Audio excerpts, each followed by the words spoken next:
kwa neema nyingi alizotunemesha nazo, neema ya uhai, neema ya Uislamu. Mwezi Ramadhani umeingia, tuko na afya na uzima na tukafunga, lakini pia sahihi tumefikiwa na mwezi, kilele cha mwezi huu wa Ramadhani ambao ni 10 la mwisho, msimu wa Uislamu kutafuta Lailatul Qadr.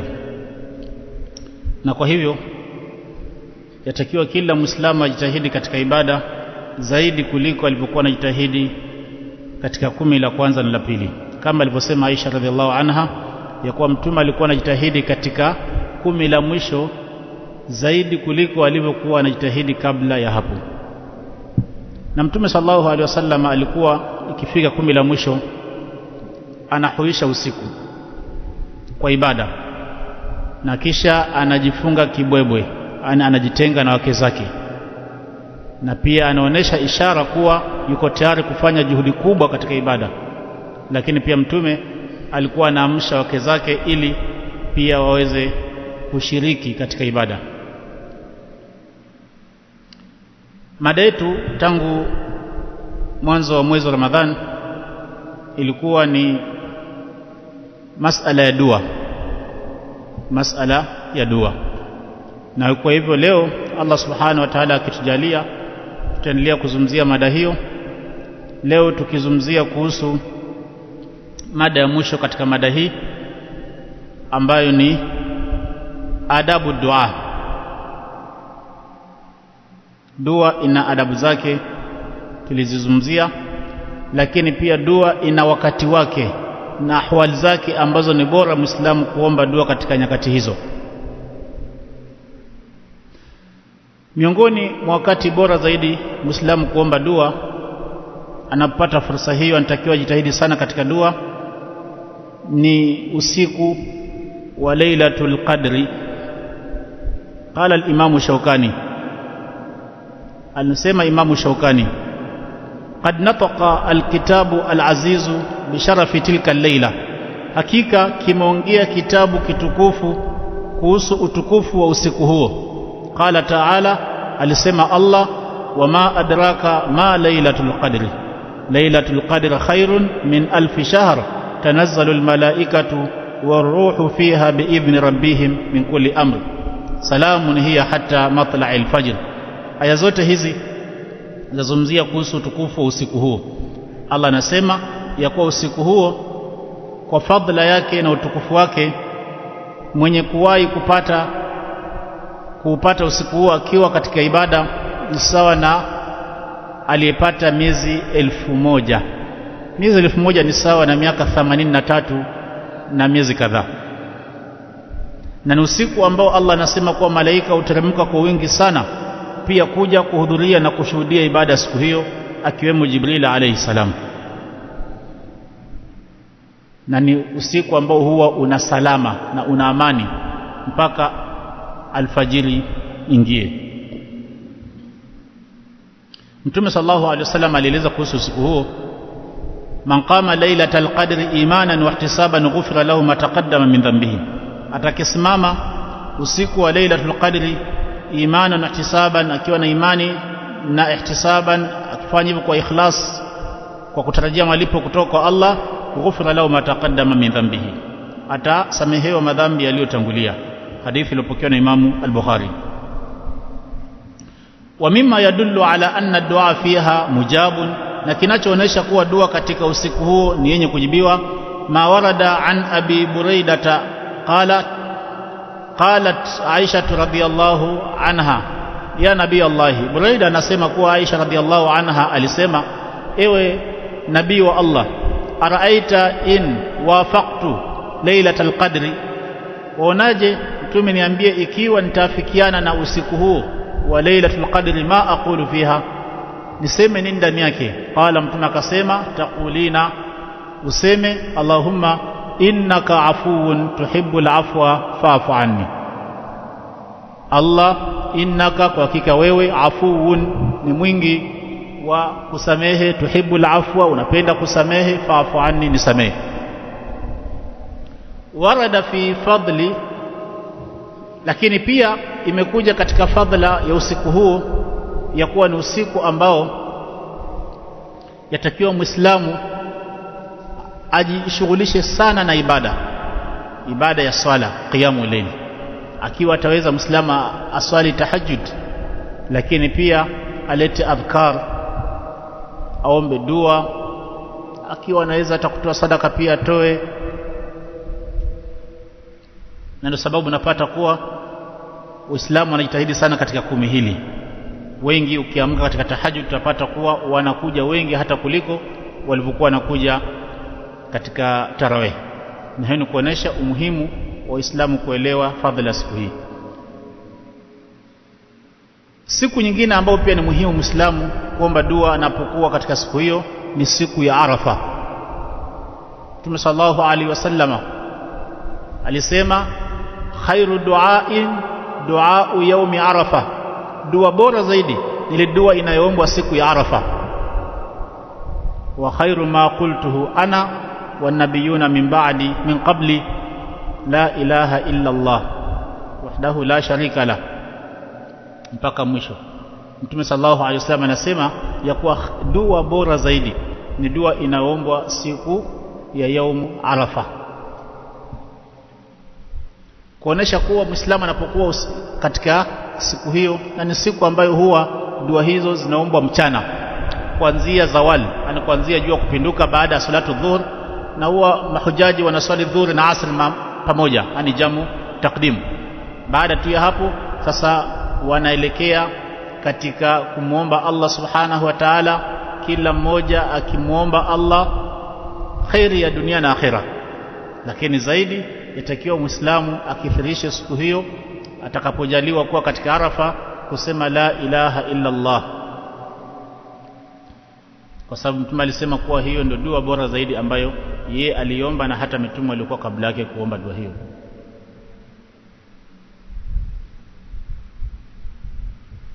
Na pia wakadhalika awqatu almashaa'ir lilhujjaji kulluha awqatu ijabati dua, sehemu ani yoyote ambayo mwenye kuhiji atakuwa katika sehemu hizo za kuwa lazima aende katika hija yake, huwa ni sehemu za kujibiwa dua.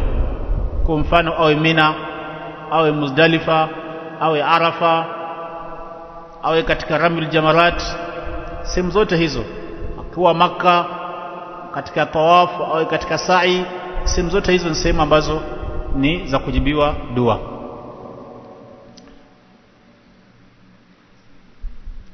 Wakati mwingine ambao pia Muislamu anatakiwa jitahidi sana katika dua ni shahru Ramadhan, ndani ya mwezi mtukufu wa Ramadhani, wala siyama al-ashr al-awakhir, hasa katika 10 la mwisho. Mtume sallallahu alaihi wasallam kwa hadithi iliyopokewa na Buraira anasema Mtume, idha kana Ramadhanu, ikiwa Ramadhani ishaingia, futihat abwabu rahma, milango za rahma hufunguliwa, wa ghuliqat abwabu jahannam, na milango za jahannam hufungwa, wa sulsilat ash-shayatin, na mashetani hufungwa nyororo. Na hadithi nyingine pokewa na Abu Sa'id, Mtume anasema inna Allah tabaraka taala, inna lillahi tabaraka taala utaqaun fi kulli yawmin wa layla, hakika Allah subhanahu wa ta'ala huwa ana wakomboa waja wake kutokamana na moto katika kila usiku, yani fi Ramadhani. Kisha Mtume akasema pia wa inna likulli muslimin fi kulli yawmin wa laylatin da'watun mustajaba, na hakika kila Muislamu ndani ya mwezi mtukufu wa Ramadhani, sawa sawa iwe ni usiku ama ni mchana, huwa ana dua ya kujibiwa. Kwa hivyo unapokuwa umefunga, ndugu yangu Muislamu, yatakiwa ujue kuwa fursa unayo ya kuomba dua na ujibiwe. Na kuna hadithi Mtume sallallahu alaihi wasallam alisema pia ya kuwa dua ya watu aina 3 haziregeshwi, na miongoni mwa dua hizo ni dua ya aliyefunga. Wakati mwingine ambao pia ni bora zaidi Muislamu kujitahidi katika dua ni yaumul Jumaa, siku ya Ijumaa. Hadithi iliyopokewa na Abu Huraira radhiyallahu anhu na Rasulullah sallallahu alaihi wasallam dhakara yaumal Jumaa, Mtume rehma na amani ziji yake alitaja siku ya Ijumaa, faqala, akasema Mtume, fihi sa'atun, ndani ya siku ya Ijumaa kuna wakati la yuwafiquha abdun muslimun wa huwa qa'imun yusalli yas'alu Allah ta'ala shay'an illa a'tahu iyyahu wa ashara biyadihi yuqalliluha, mutafaqun alayhi. Mtume anasema kuwa siku ya Ijumaa kuna wakati ambao haafikiani mja Muislamu na wakati huo akiwa amesimama anaswali anamuomba Allah subhanahu wa ta'ala chochote isipokuwa Allah humpa alichomuomba. Wa ashara, kisha Mtume akaishiria biyadihi, kwa mkono wake, yuqalliluha, akionyesha ishara ya kuwa wakati huo wakati mdogo sana, huwa si muda mrefu. Waqad ikhtalafa alulama fi tahdidi waqtiha ila aqwalin adidatin, na ulama wametofautiana kuhusu kueleza wakati huo kuwa ni wakati upi, na kauli ziko nyingi sana. Aqwaha qaulani, kauli ambazo zina nguvu ni kauli mbili. Al-awwal, kauli ya kwanza, annaha ma baina julusi al-imami ala al-minbar ila hini faraghihi min as-salah, ni kuwa ni ule wakati imama anapoketi juu ya mimbar, kuanzia wakati huo mpaka pale swala inapomalizika.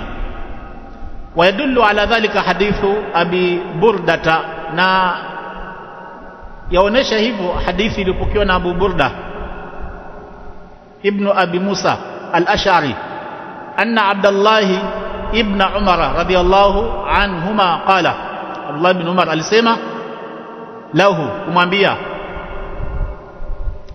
asamita abaka yuhadithu an rasulillahi sallallahu alaihi wasallam, hivi ulimsikia babako akihadithia kuhusu Mtume sallallahu alaihi wasallam, fi sha'ni sa'ati aljum'ati shay'an, kuhusu ule wakati wa siku ya Ijumaa, chochote akizungumzia kuhusu wakati huo.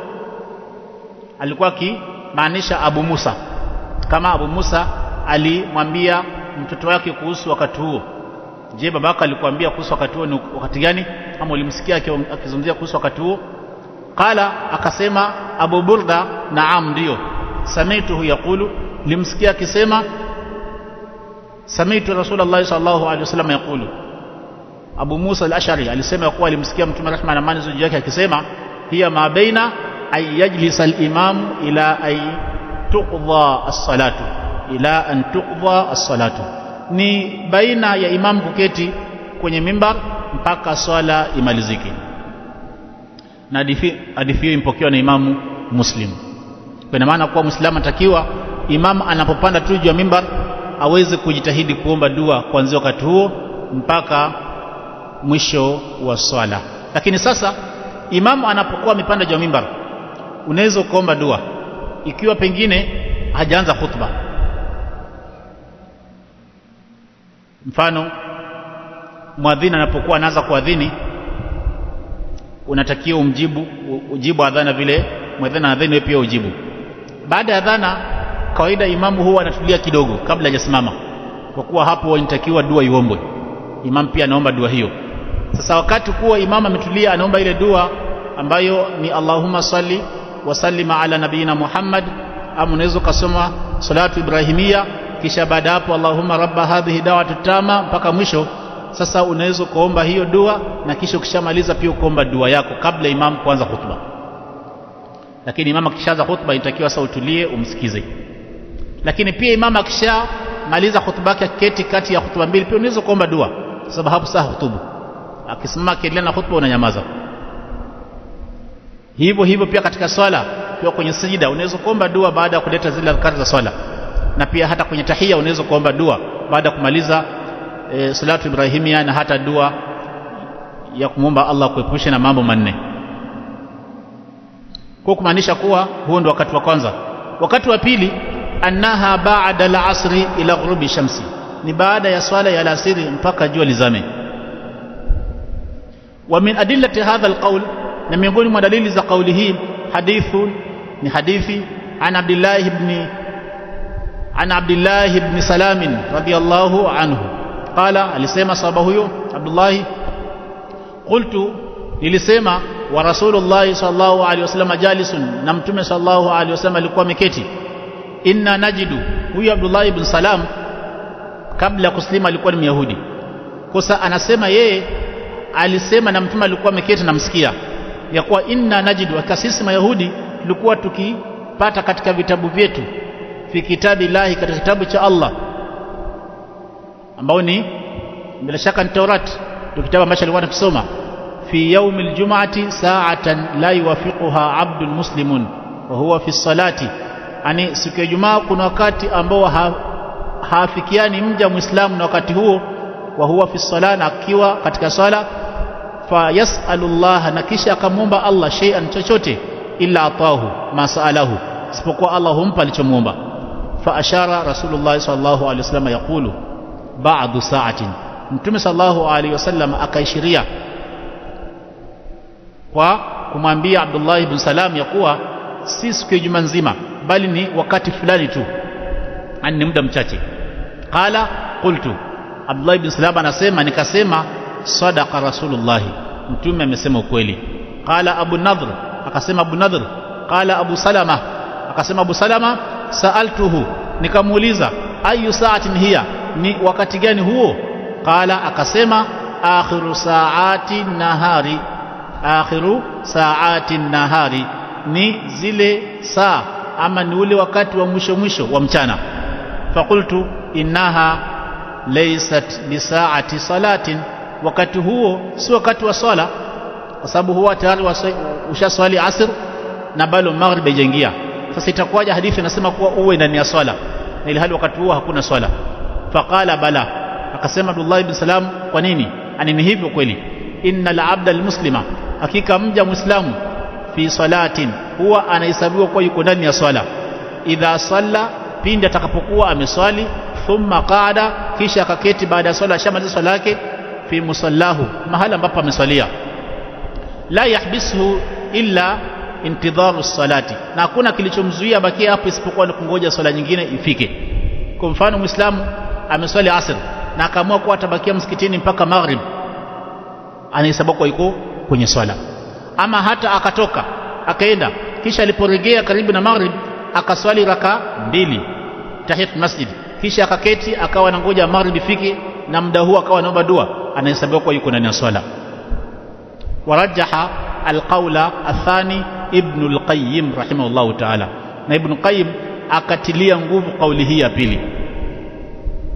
Miongoni mwa wakati ambao pia itakiwa muislamu ajitahidi sana katika dua, jawfu layli wa waqtu sahri, ni usiku wa manane, na hasa hasa ule wakati wa mwisho mwisho wa usiku ambao ndio wakati wa thuluthi ya mwisho usiku.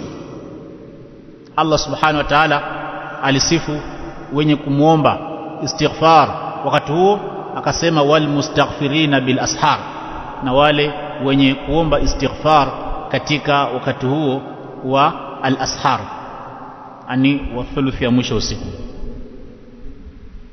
Na akasema katika nyingine wa bil ashari hum yastaghfirun, na katika wakati huo wanamuomba Allah istighfar.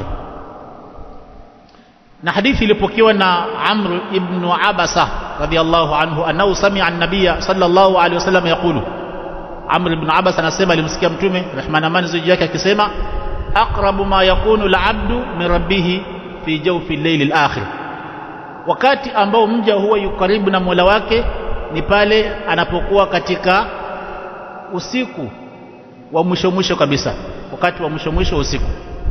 Fa in istata'ta, ukiwa utaweza, antakuna mimman yadhkuru Allah fi tilka as-sa'a fakun, ikiwa utaweza ukawa miongoni mwa wanaomtaja Allah katika wakati huo, basi kuwa. Hadithi mpokewa na Imamu Tirmidhi. Na hadithi nyingine iliyopokewa na Imamu al-Bukhari na Muslim, anasema Abu Huraira radhiyallahu anhu kwa Mtume alisema sallallahu alaihi wasallam, yanzilu rabbuna, uteremka Mola wetu mlezi, tabaraka wa taala, kulla lailatin, kila usiku, ila samai dunia, paka katika mbingu ya dunia, hina yabqa thuluthul layli al-akhir, wakati inabakia thuluthi ya mwisho usiku. Yaqulu, Allah usema anapokuwa ameshateremka, man yad'uni fa astajibu lahu, nani atakaye niomba nimjibu dua yake. Man yasaluni fa utiyahu, nani atakaye niuliza nimpe alichoniuliza. Man yastaghfiruni fa aghfir lahu, nani atakaye niomba msamaha nimsamehe. Kukonesha zote hizi ni dua. Kwa hivyo Allah subhanahu wa ta'ala anatutaka sisi tuombe dua katika wakati huo.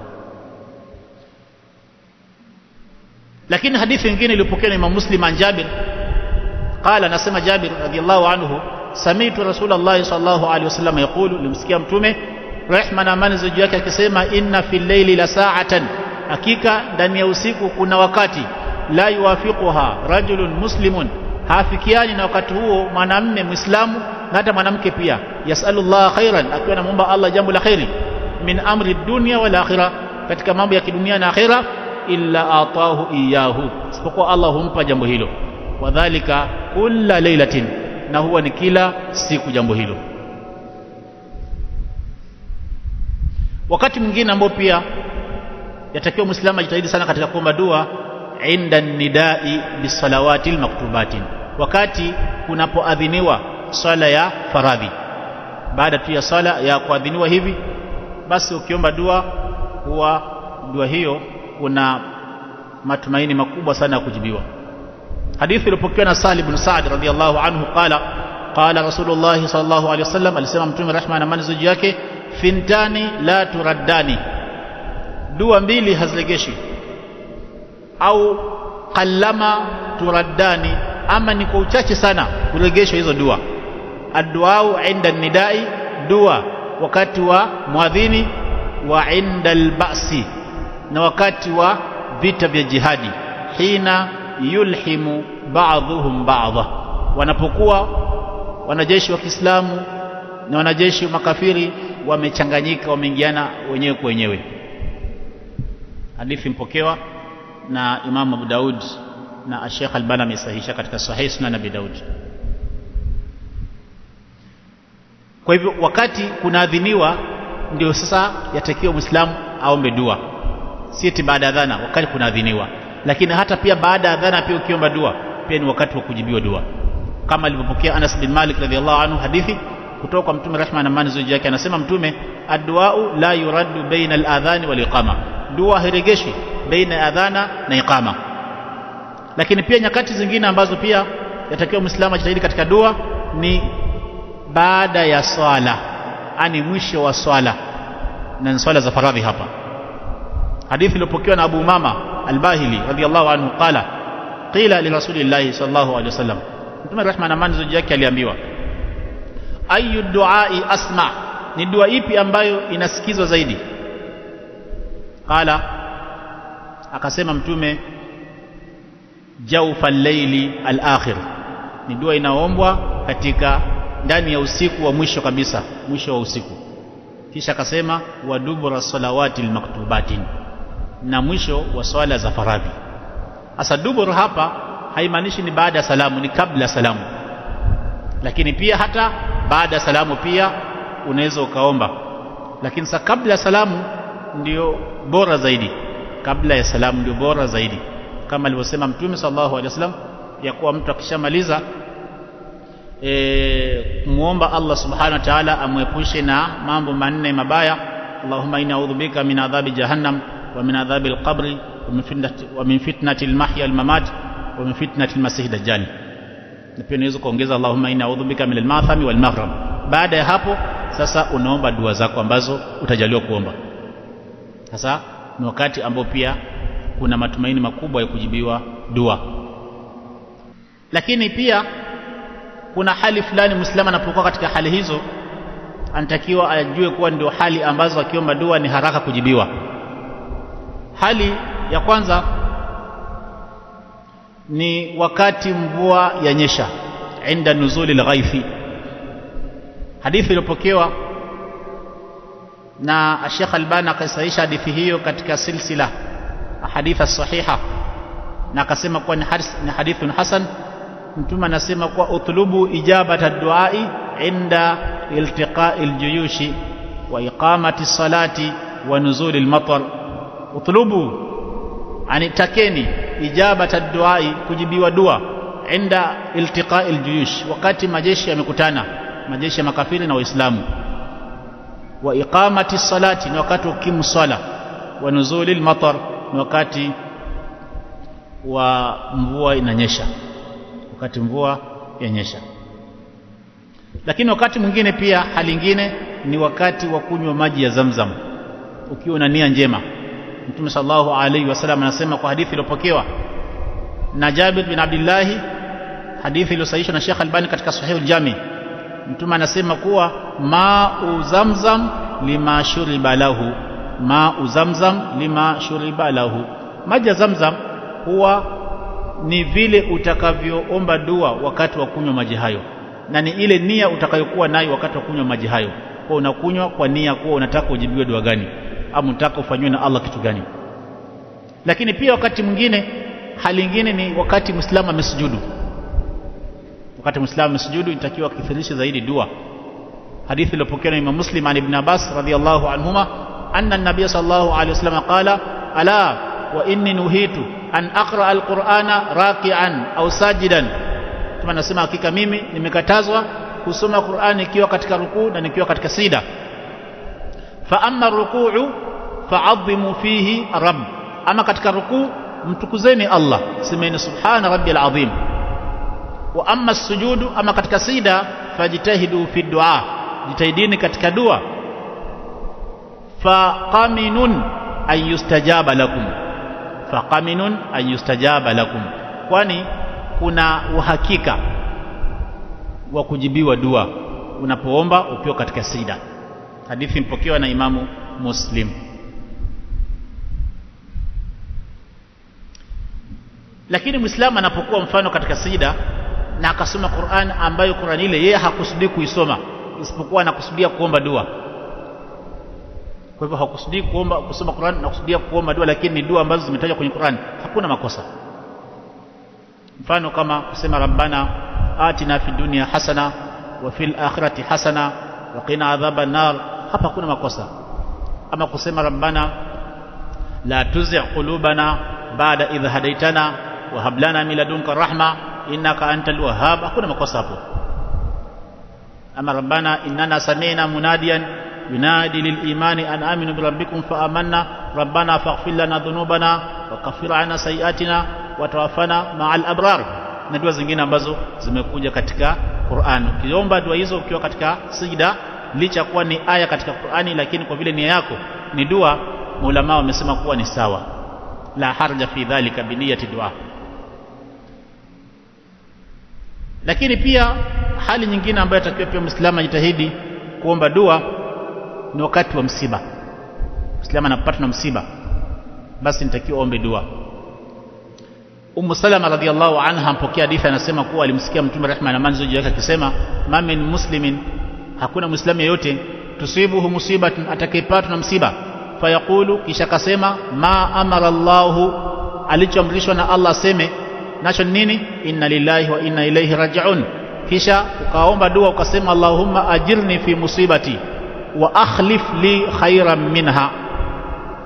Mtume akasema, illa akhlafa Allahu lahu khairan minha, ukiomba dua hiyo isipokuwa Allah atakupa badala nzuri zaidi kuliko ulichokipoteza katika msiba wako. Hadithi mpokewa na Imamu Muslim.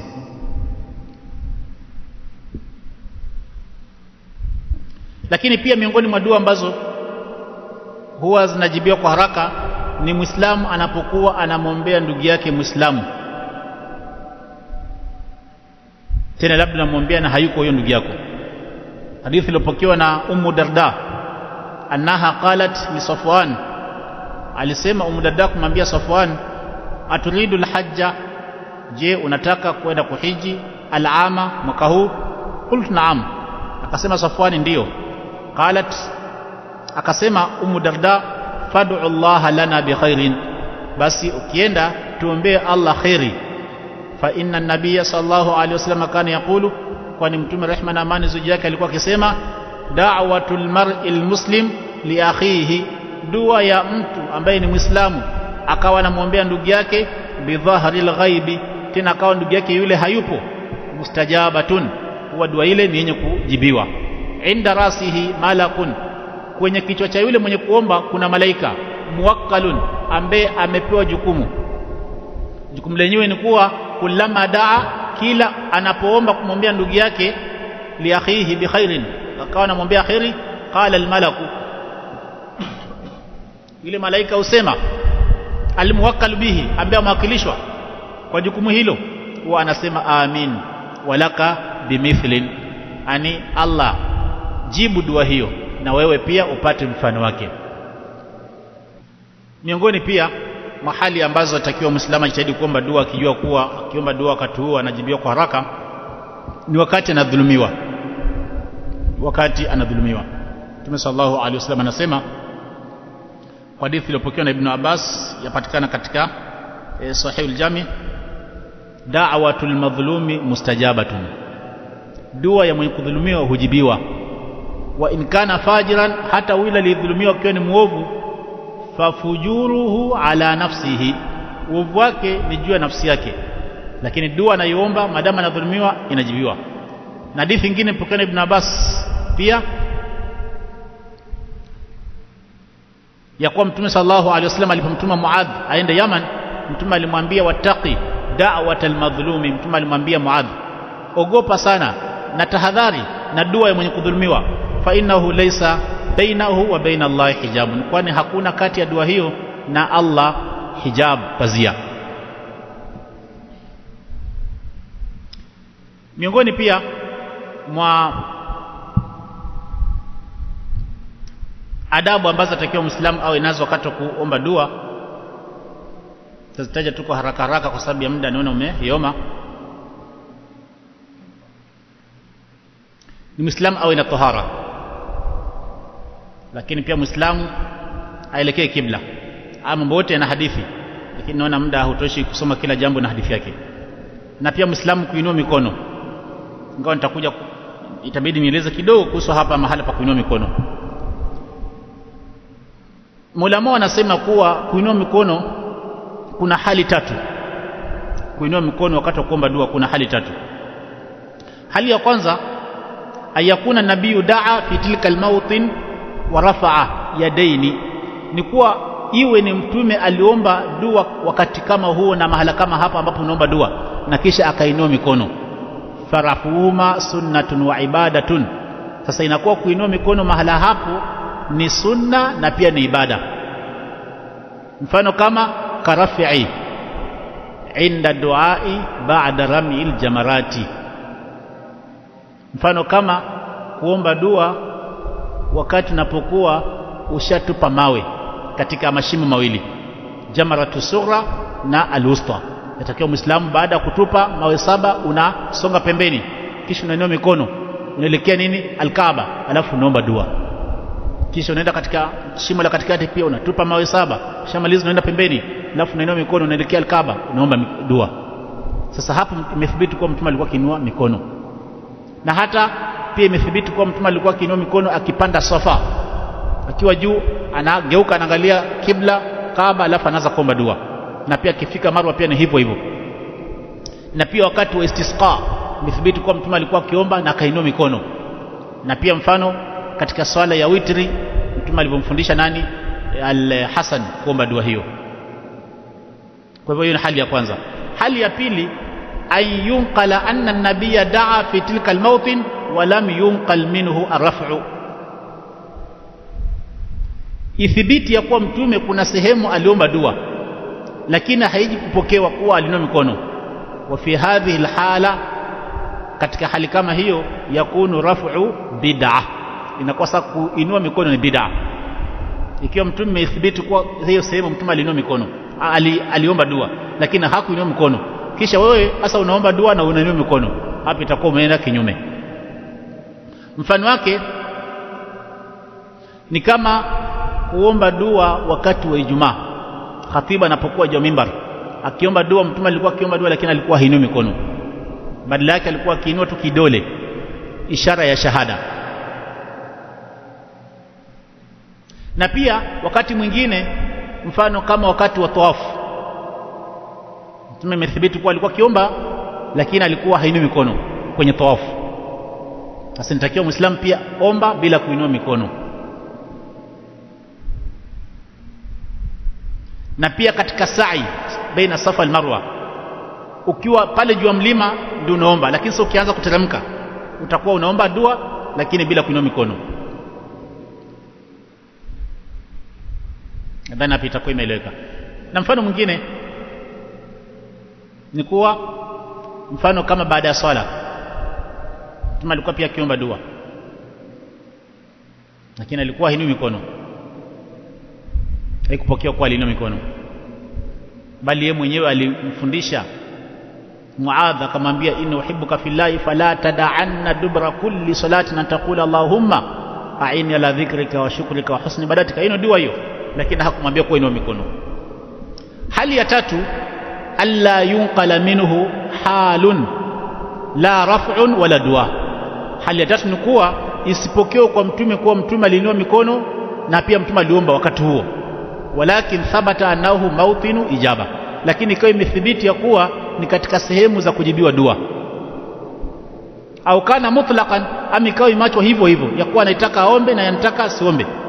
Fahuna sasa malakaba hapo raf'ul yadaini, kuinua mikono, sababu ijabati dua, ni moja katika sababu za kujibiwa dua. Lakini yushra'u lahu alla yuwadhiba, ni vizuri unapoinua mikono sehemu kama hizo usifanye kuwa ni mazoea na ukafanya kuwa kila unapoomba sehemu kama hizo uinue mikono. Mfano wake mithlu ad-du'a baina al-adhani wal-iqama, kama tulivyosema ya kuwa unapoomba dua kati ya adhana na kukimiwa huwa unajibiwa.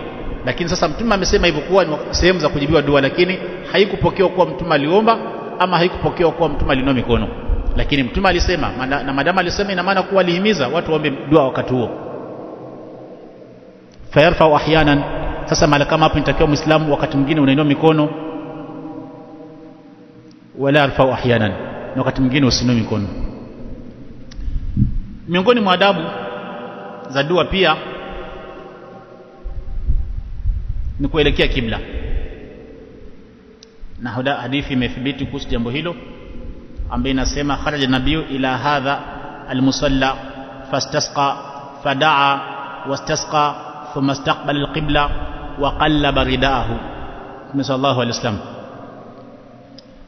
alitoka akaenda mpaka mahala pa kusalia, ima ni swala ya janaza ama ni swala ya Idi, na ihtimali kabila ni swala ya Idi. Kisha alipofika pale akaswalisha maswahaba swala ya istisqa, ya kuomba mvua, mahala ambapo alikuwa kiswalia Idi, na baadaye akageuka akaelekea kibla akawa naomba, na kisha akabadilisha shuka yake. Akabadilisha nini? Shuka yake. Miongoni mwa adabu za dua ni Muislamu kuomba akikariri, yani ukirejelea dua ile, usome mara moja alafu katosheka, omba mara nyingi, hata ikiwezekana mara tatu, ukisisitiza kile ambacho naomba.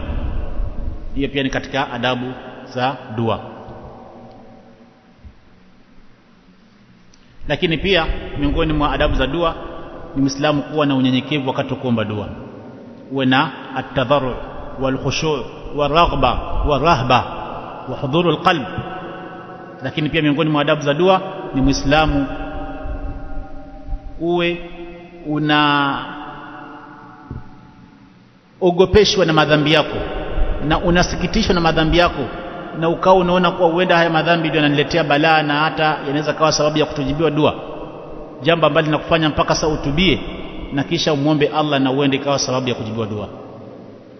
Lakini pia miongoni mwa adabu za dua ni Muislamu anapoomba sauti yake iwe chini, asimie sauti ikawa juu sana. Wa an yujzima, na unapoomba omba ukiwa na uhakika katika maombi yako na katika matamshi yako. Usiombe ukasema kwa insha Allah, la basi, bali omba, wala usiombe ukasema kuwa ukitaka Allah nipe, yani kana kwamba usipotaka pia usinipe. La, matamshi kama hayo hayafai kutumika mtu anapoomba dua.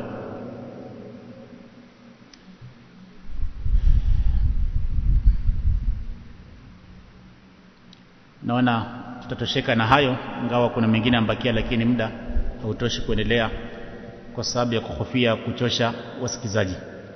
Haya ambayo tumeyasema, naomba Allah subhanahu wa ta'ala tujalie kati ya wenye kusikia mema na wanafuata. Subhanakallahumma rabbana bihamdika, ashhadu an la ilaha illa anta, astaghfiruka wa atubu ilaika, wa jazakumullahu khairan.